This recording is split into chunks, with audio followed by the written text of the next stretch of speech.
Hi everyone, my name is Sarah Lipkowitz. I'm a real estate agent based in Montgomery County, Maryland.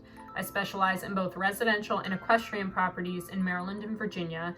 And today I want to talk about what you'll wish you knew before buying a horse farm. I am a lifelong equestrian. I still ride and compete on my horse named Curry. And I grew up working on horse farms and now specializing in equestrian properties. In talking with farm owners, I've found that there's kind of this list of things that people wish they had known before they decided to buy a farm. And now this list could go on, and I will miss things, and please feel free to comment. Tell me what you wish you knew before buying a farm, things that you really feel are important. And I'd love to see what your thoughts are on that.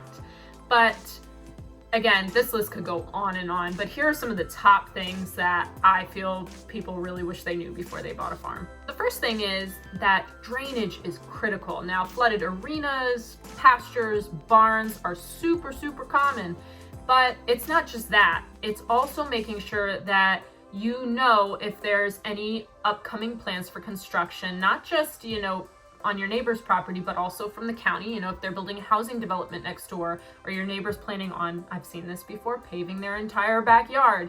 Make sure that they have a detailed plan for where that water is going to be going.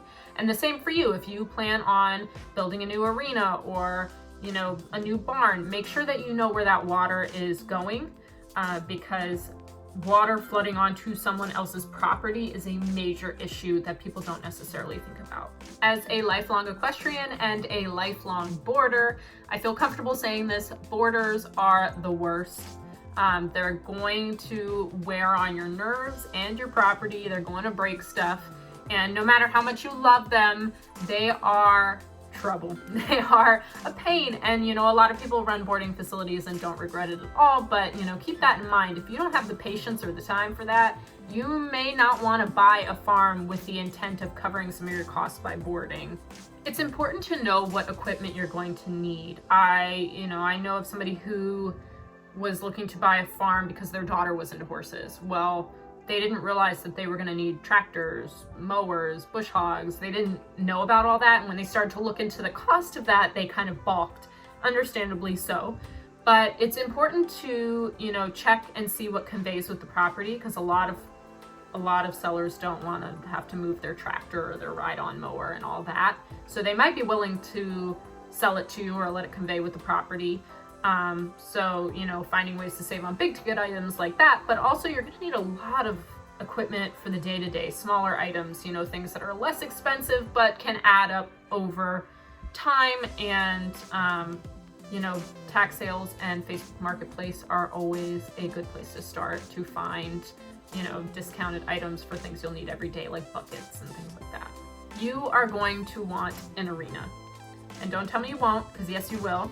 Even if you don't plan to use it, it will come in handy, or at least having the space cleared will come in handy, because there will come a day when you might sell that farm, and a lot of buyers want that arena already in place, or at least have a space for an arena to go. So you will want an arena, or at very least you will want space for an arena, and you should keep that in mind. Farms will always cost more than you think they will. This is kind of just fact of life with horses, and it's highly dependent upon the area as well. I think, it's really important to talk to farm owners, to shop owners, get an idea of the going rates for hay, grain, bedding. Does the state you're buying in grow its own hay or not? That's going to be huge.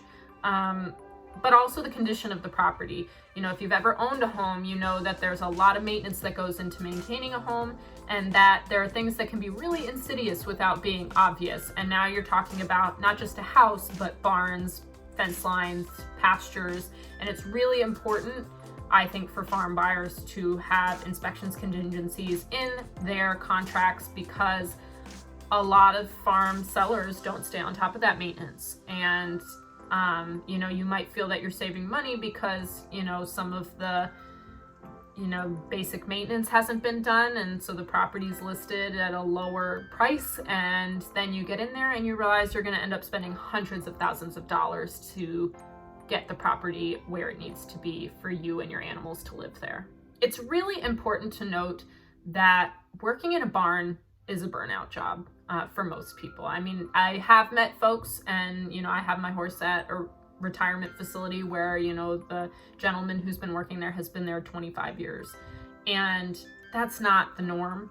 If you are planning on hiring part-time or full-time help, just know that there are great incentives you can offer, competitive salary, living quarters, lessons. That doesn't necessarily mean that your staff is going to stay put, especially because a lot of the time you're hiring people in high school, in college, and just out of college, and they're kind of in a state of flux and they don't know what they want to do yet. And they're not going to stay put. And that's just kind of a fact of life. And it's really important to know going in that hiring people and retaining employees is going to be really difficult. It is really difficult to have bad neighbors when you own a farm.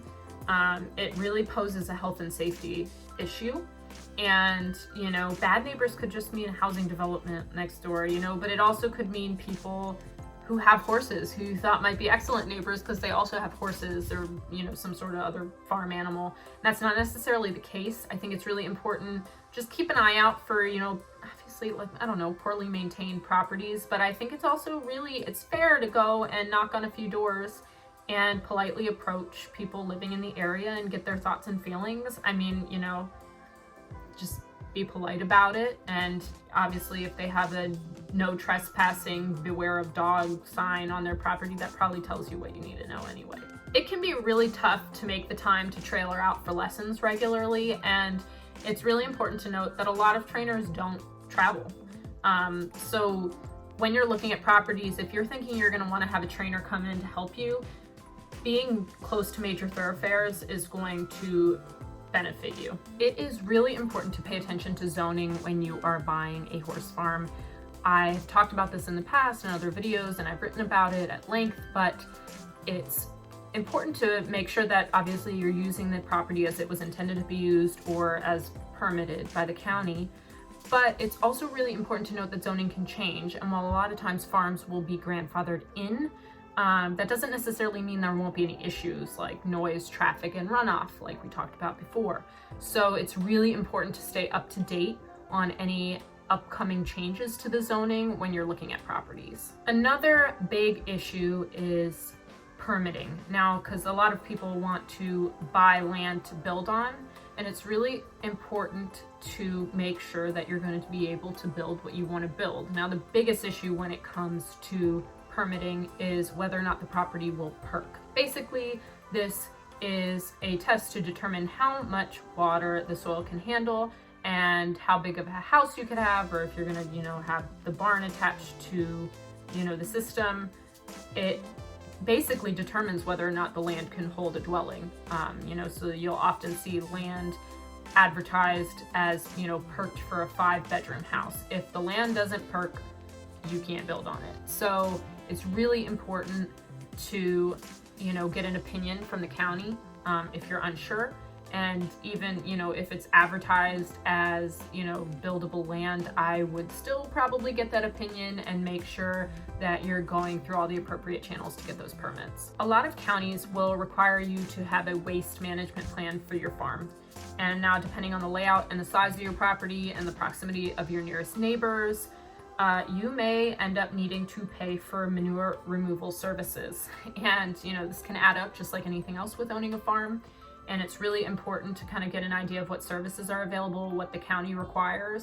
And then, if you're not planning on having those removal services, really paying attention to your fly control. Poor design is going to make you want to quit. It's really important to have a farm that's designed for ease of use. So this means adding more storage and more gates than you think you're going to need. But it also means just making sure the buildings are laid out in such a way that it's easy for you to get your day-to-day chores done. The take home from this is not that you shouldn't buy a farm, because there are plenty of people who buy a horse farm and have these things that they wish they knew, but they don't regret it for a second. And there are people who do, and they sell the farm, and that's fine. But, it's really important to be prepared and to do your research. And I always think that it's really important when you're buying a horse farm to talk to other local farm owners. Thank you for watching. Again, my name is Sarah Lipkowitz, and I'm a real estate agent based in Montgomery County, Maryland. I specialize in both residential and equestrian properties in Maryland and Virginia.